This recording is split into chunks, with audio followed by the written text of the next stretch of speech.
সর্বশেষ আমরা যেই জায়গায় এসে পড়ছি কোয়ান্টাম সংখ্যা, সেটা হচ্ছে নন কোয়ান্টাম সংখ্যা।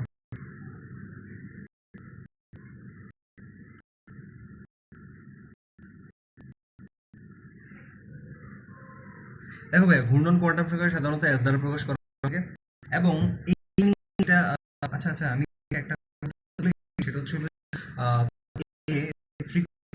চুম্বকীয় কোয়ান্টাম, এটা হচ্ছে জি ম্যান হচ্ছে যে ওটা আবিষ্কার করেছেন। খুব ভালো জিনিস। এটা হচ্ছে ঘূর্ণন কোয়ান্টাম সংখ্যা আবিষ্কার করেছেন হচ্ছে বিজ্ঞানী উইলিয়াম এবং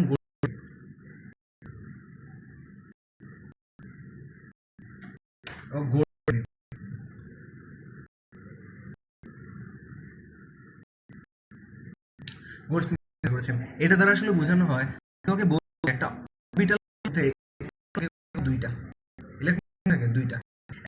দেখো, একটা আমরা জানি একই ধরনের ইলেকট্রনগুলো সমচার্জ ধর্মী, ফলে একে অপরকে বিকর্ষণ করবে। ফলে এরা কি করে, একজন যদি এই দিকে যায় আরেকজন হচ্ছে বিপরীত দিকে যায়, তাই না ভাইয়া বলো? এই যে একটা অরবিটালের মধ্যে ইলেকট্রনগুলো ঘূর্ণনের দিক,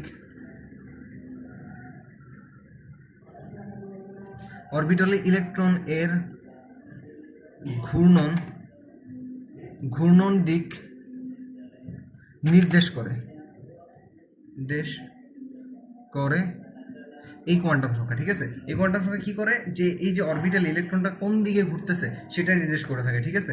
এখন কথা হচ্ছে, এই যে অরবিটাল সংখ্যা, তোমরা প্লাস হাফ মাইনাস হাফ তোমরা জিনিসটা জেনেছো, কিন্তু এটা কোত্থেকে আসছে তোমরা আজ অব্দি জানো না। এটা কেমনে আসছে সেটা হচ্ছে দেখাই, তোমাদের কোনো স্যারও দেখাবে না, কারণ এটা জানা না, আমাদের মতো এক্সপার্টরাই পারবে।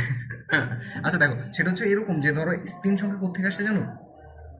তারা দেখেছে যে ধরো তাত্ত্বিকভাবে দেখতে গেলে এই যে পুরা পথটার জন্য কত ডিগ্রি পথ সে অতিক্রম করতে হয়, সেটা অবশ্যই তুমি বুঝতেছো। সেটা হচ্ছিল যে তাত্ত্বিকভাবে যদি আমরা আমরা খোলা চোখে দেখি, সেটা হচ্ছে 360 ডিগ্রি পথ হচ্ছিল যে অতিক্রম করতে হইতেছে কোনটা। কিন্তু পরবর্তীতে তারা প্র্যাকটিক্যাল করে দেখছে যে একটা ইলেকট্রন অরবিটাল মধ্যে ঘুরতে যেই ডিগ্রি পথ অতিক্রম করে, সেই পথটা হচ্ছিল যে কত, 780 ছিল কোথায়।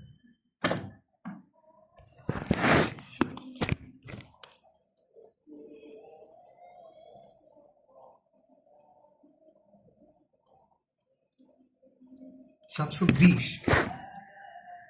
প্র্যাকটিক্যালি ওনারা করার পরে দেখছে যে যেই পথটা অতিক্রম করতে হয় সেটা হচ্ছিল যে 720 ডিগ্রি হচ্ছিল যে পথ অতিক্রম করছে। ফলে এখান থেকে আসছে আমাদের সেই বিখ্যাত ধারণা, সেটা হচ্ছিল যে হাফ, এই যে কাটাকাটি করলে হাফ আসে, এবং প্লাস হাফ, একটা যদি ডান দিকে যায় আরেকটা হচ্ছে বাম দিকে যাবে, অর্থাৎ একটা প্লাস হলে আরেকটা হচ্ছে মাইনাস হয়। এই হচ্ছে মোটামুটি কথাবার্তা যে একটা অরবিটালে তাহলে ঘূর্ণন কোয়ান্টাম সংখ্যা কাকে বলে, যেই কোয়ান্টাম সংখ্যার সাহায্যে অরবিটাল ইলেকট্রনগুলো কোন দিকে যাচ্ছে দিক নির্দেশন ঘূর্ণনের দিক নির্দেশন করে থাকে। এবং এইটা দ্বারা এটা উলেনবেক এবং হচ্ছে গোল্ডস্মিথ ব্যাখ্যা করেছেন। এবং এই যে এস এর মান মানে ঘূর্ণন কোয়ান্টাম সংখ্যা কোত্থেকে আসছে হাফ, সেটা তোমরা ব্যাখ্যা পেয়ে গেছো। আশা করি এখানে আর কিছু জানার নেই। তোমাদের জন্য অসীম শুভকামনা রইল। আমি প্রথমেই বলছি যে কোয়ান্টাম সংখ্যার মধ্যে ইলেকট্রন থাকে কয়টা, থাকে হচ্ছে অরবিটালে, প্রত্যেকটা অরবিটালে ইলেকট্রন থাকে কয়টা, অরবিটালে ইলেকট্রন দুইটা থাকে, বুঝছো? দুইটা ইলেকট্রন থাকে। হ্যাঁ, তোমাদেরকে হচ্ছিল যে একটা কথা বলতে চাই লাস্টে, সেটা হচ্ছে এরকম যে ভাইয়া হচ্ছিল যে মিস করে গেছি বোধ হয়, খুব সম্ভবত। আমি আমি বলেছিলাম যে প্রথম হচ্ছিল যে প্রথম কোয়ান্টাম সংখ্যা 2n² দেখাইছিলাম। এরপর ছিল যে দ্বিতীয় কোয়ান্টাম সংখ্যা সর্বোচ্চ ইলেকট্রন ধারণ ক্ষমতা সম্পর্কে খুব বেশি একটা ধারণা, ওই যে আমরা দেখাইছিলাম। এখন এই যে তৃতীয় নাম্বার এর সাথে কোড করে রাখবা, সেটা হচ্ছিল যে চুম্বকীয় কোয়ান্টাম সংখ্যা যেটা রয়েছে না, এখানে ইলেকট্রন ধারণ ক্ষমতা কতগুলো সেটা নিয়ে হচ্ছে তোমাদের ধারণা দিই। সেটা হচ্ছে সর্বোচ্চ সর্বোচ্চ ইলেকট্রন ধারণ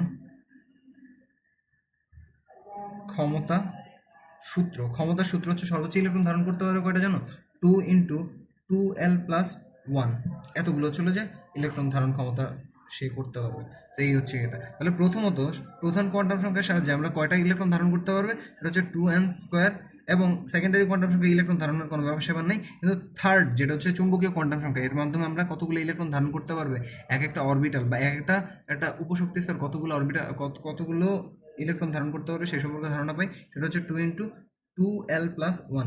সেইটার মাধ্যমে খুব সহজে ব্যাখ্যা করা গেছে। তুমি তোমাকে দেখা একটা জিনিস, ধরো আমাদের পি অরবিটালের কথা যদি চিন্তা করো, কয়টা ইলেকট্রন ধারণ করতে পারে। সো ওর পি এর জন্য আমরা জানি পি এর জন্য এল এর মান কত হয়, এল এর মান হচ্ছে 1 হয়। সো এই সূত্র যদি বসাই, দেখো 2 × 2 × 1 প্লাস হচ্ছে 1, ঠিক আছে, এল এর মান 1 বসাইছি। সো দেখো টু প্লাস ওয়ান, 2 × 1 হচ্ছে 1, আর 1 3 হয়ে যায়, তাহলে 6, দেখছো? আশা করি হচ্ছিল যে বুঝছো, যে তাহলে হচ্ছিল যে P6 কীভাবে আসছে, যে একটা উপশক্তি স্তরে ইলেকট্রন কয়টা থাকবে সে সম্পর্কে ধারণা দিয়েছে, আর এইটাদের হচ্ছে একটা অরবিটালে ইলেকট্রন কতগুলো থাকবে সে সম্পর্কে ধারণা দিয়েছে, আর এখানে হচ্ছিল যে একটা অরবিটালের মধ্যে কয়টা ইলেকট্রন থাকবে সে সম্পর্কে ধারণা পাওয়া গেছে, ঠিক আছে, একটা উপশক্তি স্তরের মধ্যে। তো আশা করি তোমরা ক্লিয়ার। আর কোনো সমস্যা হলে ভাইয়ারা বইলো, ভাই হচ্ছে ক্লিয়ার করে দিব। এলোমেলো যদি কিছু মনে হয় সেটাও ভাইয়ারা বইলো, কোথায় সমস্যা ভাইয়ারা একটু জানাও জাস্ট, ঠিক আছে? এমনটা না যে তোমরা, আমি আশা করি যে প্রত্যেকটা বিষয় একদম ভিডিও দিলেই বুঝে যাবে না, তোমার পরবর্তীতে কনফিউশন থাকতে পারে, সেই কনফিউশনগুলো ক্লিয়ার করার জন্য ভাইয়ারাও আছে।